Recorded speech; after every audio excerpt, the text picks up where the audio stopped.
सरलैया साहित्य संसार में पांडे बेचन शर्मा उग्र का लिखा एक विशुद्ध पत्रकारिता पर आधारित संस्मरण पंडित बाबू राव विष्णु पराडकर को पढ़ना चाहता हूँ। आप सभी का इस्तेकबाल करता हूँ, एहतराम करता हूँ, खैर मकदम करता हूँ। पंडित बाबू राव विष्णु पराडकर।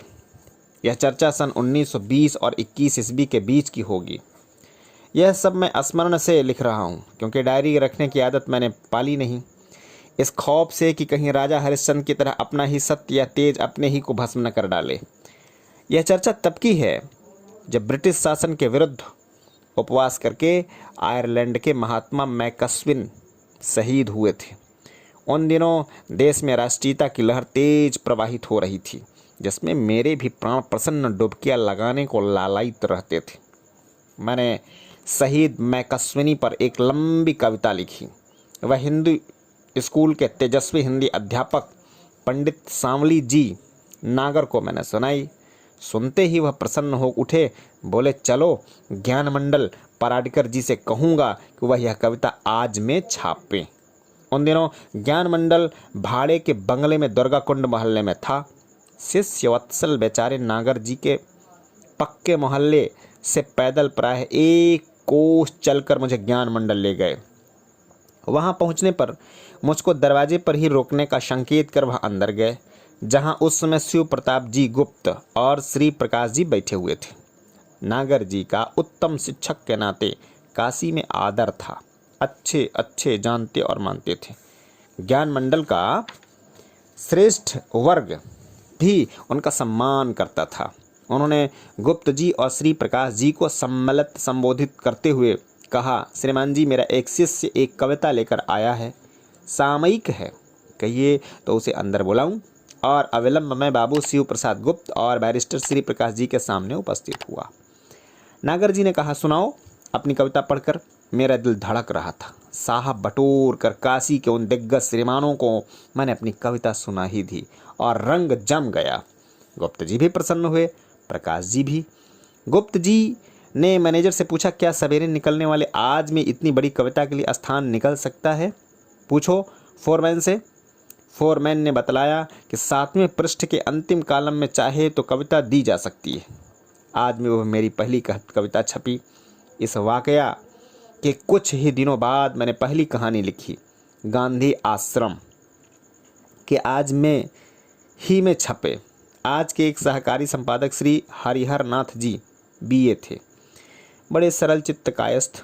उन्होंने पढ़ने के बाद वादा किया कि कहानी पेपर में छपाने का उद्योग करेंगे। पूछना था श्री प्रकाश जी से। मैं बैठा प्रतीक्षा कर रहा था। श्री प्रकाश जी आए। रात के 8 साढ़े 8 का समय रहा होगा। उन्होंने देखते ही उनके रौब के मारे मैं उनकी कुर्सी से ठीक पीछे वाली कोठरी में दुबक रहा। मौका पाते ही हरिहर नाथ जी ने मेरी कहानी श्री प्रकाश जी के सरकार के सामने पेश कर दी। क्या है यह? पूछा उन्होंने। एक कहानी है। किसकी लिखी हुई है यह? उसी लड़के की जिसकी कविता मैकस्विनी पर आपने छापी थी। लड़के की कहानी लड़कों की रचनाओं के लिए आज नहीं है, कहकर उन्होंने अपना बिना कहानी पढ़े ही अस्वीकृति दे दी। उनका निर्णय सुन उनके पीछे पीछे मैं सन्न रह गया। लेकिन जय हो मुंशी हरिहर नाथ की, उन्होंने वह कहानी मुझे लौटाई नहीं, बल्कि पंडित बाबू राव विष्णु राव पराडकर के सामने उन्होंने रख दिया। पराडकर जी ने रचना पढ़ी, आवश्यक सुधार किए, छपने को दे दी। छपने के बाद मुझे पता चला कि मेरा दिल टूटा नहीं। इसके लिए हरिहर नाथ जी ने क्या उपाय किया। वह कहानी पांडे बेचन शर्मा उग्र के नाम से नहीं, मेरे एक अन्य शशि मोहन शर्मा नाम से छपी थी। तब तक मैंने उग्र उपनाम नहीं रखा था। उग्र उपनाम तो मैंने राष्ट्रीय गान द्वंद्व में सम्मिलित होने के पूर्व चुना था। आज मुझे अपने लिए उपनाम चुनना हो तो संभव है बुरा न होने पर भी उग्र मैं न चुनूं। लेकिन आज से 40 वर्ष पूर्व राष्ट्रभक्त लेखक ऐसे कर्कश उपनाम इसलिए चुना करते थे कि बलवान ब्रिटिश साम्राज्य के नृशंस शासक नाम से ही दहल जाएं। शायद शक्तिहीनता छिपाने के लिए लोग प्रचंड नामों पर नाम चुना करते थे, जैसे त्रिशूल, जैसे वज्रपाणी, जैसे धूमकेतु, जैसे भीष्म, जैसे भीम, भयंकर, प्रलयंकर या 2.5 अक्षर का उग्र।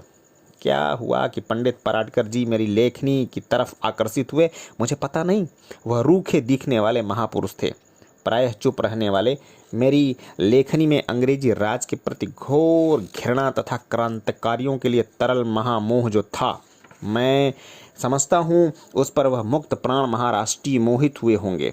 उन्होंने बेबोले ही मानो मुझे गोद ले लिया। सारे ज्ञान मंडल की कानाफूसी एक तरफ रख अपना काम छोड़ घंटों तक वह मेरी कहानियों को व्याकरण की पटरी पर लाते, गलत बयानियाँ सुधारते, बदशक्ल या मुहावरे काट छांट कर सुंदरता संवार कर वह मेरी शूद्र रचनाओं को दिव्य द्विजत्व दिया करते थे। जब वह मेरी कहानी पढ़ते पढ़ते हंसने लगते अथवा सजल हो उठते, तब मुझे बिना बोले ही आत्मविश्वास घट उड़ेल देते थे। अक्सर मैं घोर राजविद्रोह लिख मारता था, जिसे पढ़ते ही अस्वीकृति के माथा हिलाते। वह कहते, नहीं नहीं, आपने लिखा सुंदर है, सच है, पर कानून लोचदार होता है, संस्था श्रीमानों की है, इस तरह आपको संकटों में डाल देंगे। फिर पराडकर जी उस रचना रूपी बिच्छू को सुधारते, यों कि बिच्छू का रूप तो बदल जाता, लेकिन शब्दों के कामाफ्लाज माया जाल में मारक डंक और विष बना का बना ही रहता। अक्सर मेरी रचनाओं की क्रांतिकारी उग्रता से चमक कर श्रीमान लोग सावधान करते पराडकर जी को कि कहीं उग्र की लेखनी संस्था को खड्डे में न खींच ले जाए। फिर भी पराडकर जी छापते। यह द्वंद्व तब तक चलता रहा। 4-5 वर्षों तक पराडकर जी की कृपा से रचनाकार की हैसियत से मैं अपने पैरों पर खड़ा नहीं हो गया। इस अरसे में उत्तर प्रदेश का यह जो भारत प्रसिद्ध दैनिक अखबार आज है, मेरे अभ्यास का पूर्ण साधन बना रहा। इसके प्रमाणों से आज की फाइल ही भरी हुई है। मेरी लिखी पहली समालोचना मर्यादम मासिक में इन्हीं दिनों छपी थी, जिसके संपादक थे श्रद्धेय संपूर्णानंद जी।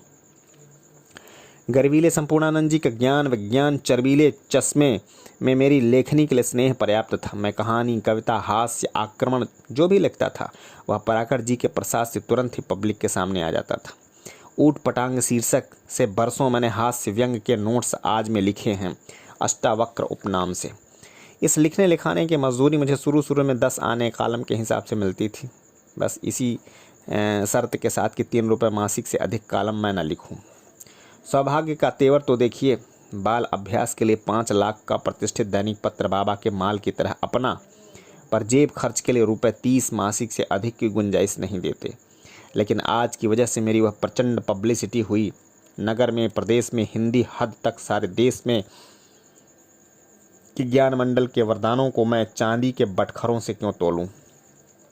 आपने पढ़ लिया कि मैं शिव प्रसाद जी गुप्त की सेवा उपवन से भीख के अन्न सिर पर लाद कर ले आता था। ज्ञान मंडल और आज भी उन्हीं देवता स्वरूप शिव प्रसाद के दिव्य प्रसाद थे, हैं भी। लेकिन शिव प्रसाद जी मुझे आज में उस ओज से न लिखने देते जिस तेज की महाराज पराडकर ने यह सुविधा दे रखी थी। मौलिकता न हो सकी पाठकों की नीरसता भंग करने के लिए, तब एक आज से प्रकाशित 2 कविताएं महज स्मरण के लिए मैं यहाँ उपस्थित करता हूँ, जरा सुनिएगा। पहली कविता का शीर्षक है परतंत्र।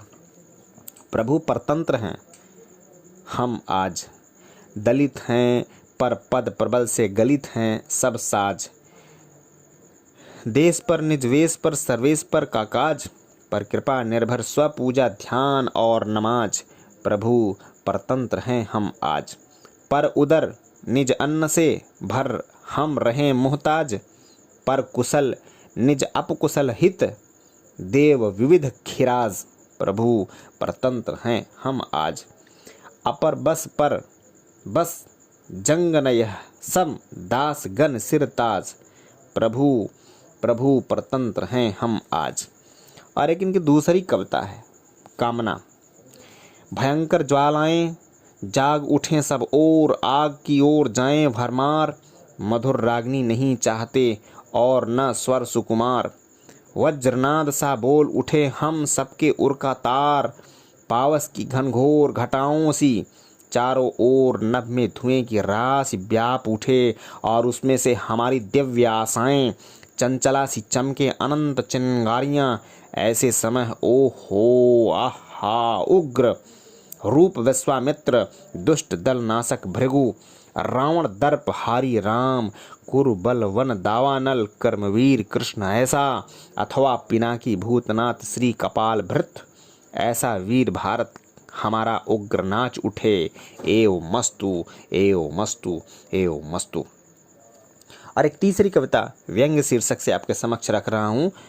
मिस माधुरी को मुख लोफर निहार हार, फीके पड़ गए मुँह नीके नीके गुल के, बसन सफ़ेद वाके तन की सफ़ेदी देख, मलिन बना ही रहा 60 बार धुल के, चूल्हे पड़े जले काहू काम के रहे न फिर, देख हलकाई बाकी फूले फूले फुलके, काऊ किड़ बुल के हरिन चुलबुल के, सुजात गड़ी पायन चरम बुलबुल के, सुजात गड़ी पायन चरम बुलबुल के। और एक अंतिम कविता है जिसको हास्य नाम से लिखा गया था, पांडे बेचरण शर्मा उग्र के द्वारा प्रस्तुत है। खेत खेत खाद खाए तबके तमाकू हुआ, खेत खेत खाद खाए तबके तमाकू हुआ, गया परदेश कहो कैसी बुद्धिमत्ता है, विकट मशीन बीच पड़ उखड़ा वाया लत्ता, विकट मशीन बीच पड़ उड़वाया लत्ता, बना सिगरेट फिर लौटा कलकत्ता है, हाट में बिकाया आया आज में उसी के फिर, खाक भी हुआ तो होंठ ही पे क्या महत्ता है, सत्ता हुआ मिस पे बेचारा कवि लोफर भी, सत्ता हुआ मिस पे बेचारा कवि लोफर भी, बोल उठा विश्व यह प्रेम अलबत्ता है, बोल उठा विश्व यह प्रेम अलबत्ता है, बोल उठा विश्व यह प्रेम अलबत्ता। पूज्य पराकर जी का बंगाल के बड़े बड़े बमबाज योगी मिजाज क्रांतिकारियों से संबंध था। दिल्ली के दफ्तर में यह जो साक्षात शहीद हैं गुप्त मनमथ नाथ जी, यह भी मेरे क्लास भाई हैं। हिंदू स्कूल के मनमथ नाथ जी भी विद्यार्थी थे। प्रचंड और दार्शनिक षड्यंत्रकारियों से मेरा संपर्क भी कम नहीं था, लेकिन पराटकर जी या मनमथ नाथ के सबब नहीं। मेरी लेखनी से चिंगारियां झड़ते देख दिवंगत श्री सचिंद्रनाथ जी सान्याल और फांसी पर पा जाने वाले शहीद श्री राजेंद्र लाहिड़ी ने ललक कर मेरा संग्रह किया था। सचिंद्र बाबू ने राजेंद्र लाहिड़ी को मेरे घर भेजा, मेरी उग्रता की गहराई को जांचने के लिए। मेरे स्वभाव में उत्सुकता भावुकता जितनी गंभीरता दृढ़ता उतनी नहीं थी। कलम से लिखकर रिस्क लेना हो तो कायर होते हुए भी शहीदों का पीछा मैं काले कोसों तक न छोड़ूं। कलम से मारना हो तो सारे विश्व के अनाचारियों को बिना नरक भेजे मैं न मानूं, लेकिन बंदूक तलवार से प्राण लेना हो तो मेरे सेवा नहीं। मेरी परिभाषा, चाणक्य ने नंद साम्राज्य का नाश कर दिया, लेकिन अपने हाथ से किसी को एक थप्पड़ भी लगाए बगैर। और मुझे बुलाया गया 3 और बंगाली जवानों के साथ बनारस से इलाहाबाद सचमुच कोई षड्यंत्रकारी उपद्रव, राजनीतिक डाका डालने के लिए। चला तो गया मैं बंगालियों के साथ बनारस से इलाहाबाद, लेकिन वैसे ही जैसे काली मंदिर में नहलाए जाने के बाद बलि पशु यूप की तरफ जाता है। इलाहाबाद में 24 घंटे इंतजार करने पर भी अन्य आदमियों के साथ जब योगेश बाबू नहीं आए, तब एक प्रकार से जान बची लाखों पाए भाव से हम तीनों छोटी लाइन से पुनः बनारस लौटे। लेकिन बीच के एक जंक्शन पर बनारस से आने वाली गाड़ी में आधा दर्जन तगड़े वीरों के साथ योगेश बाबू नजर आए। उन्होंने हमें अपने डिब्बे में बुलाकर इलाहाबाद लौट चलने का जब आदेश दिया, तब बंदे खां बेशर्म बहाने बनाने लगे कि भाभी से 2 ही दिन में लौट आने का वचन देकर आया हूँ। इस पर बहादुर योगेश बाबू ने जिस घृणा भरी दृष्टि से मेरी तरफ तरेर कर ताका था, वह आज भी मुझे भूली नहीं है। दोनों बंगाली बहादुर इलाहाबाद लौट गए, मैं बनारस बच आया। फिर भी श्री सचिंद्रनाथ सान्याल तथा क्रांतिकारी मंडल मेरा आदर करता था। सचिन बाबू ने तो अपने संस्मरण में एकाधिक बार मेरी चर्चा भी की है। वह मेरी लेखनी में जो आग थी उसी से परम संतुष्ट थे। मुझ में जो नहीं था उसके लिए तिरस्कार सान्याल महाशय के दर्शन में नहीं था। सान्याल बाबू दुख के दाह से सुवर्ण की तरह दप दप दहकते दार्शनिक थे। कसौटी की तरह श्याम, बड़ी बड़ी डोरीली करुण आँखें, बड़ी बड़ी डोरीली करुण आँखें। जय हिंद, वंदे मातरम।